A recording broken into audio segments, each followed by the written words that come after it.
Teringin sangat nak ada pasangan yang baik, tapi rasa diri ni serba kekurangan.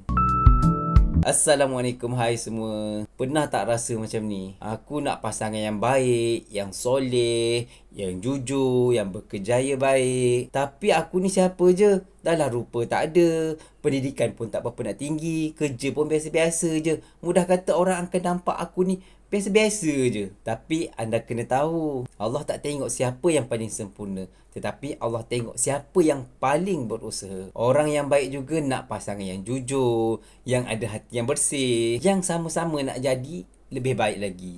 Janganlah pandang rendah pada diri kita sendiri. Jangan cepat sangat kita menghukum diri kita ni tak layak untuk dimiliki. Mungkin kita tak sempurna, tapi kita boleh berusaha untuk jadi versi diri yang lebih baik. Betul tak? Sikit-sikit kita ubah, lama-lama InsyaAllah kita akan jadi orang yang terbaik lah. Dan insyaAllah orang yang tepat akan nampak nilai ataupun perkara yang baik pada diri kita ni. Jodoh yang indah, yang perfect tu bukannya jodoh yang hebat kedua-duanya, tetapi jodoh yang baik adalah jodoh yang sepadan apabila bersama. Ibaratnya dia saling melengkapi. So jangan berhenti berdoa, ambil tindakan langkah yang betul untuk cari jodoh. Contohnya cari jodoh kat dalam Tijanah Doa ni lah.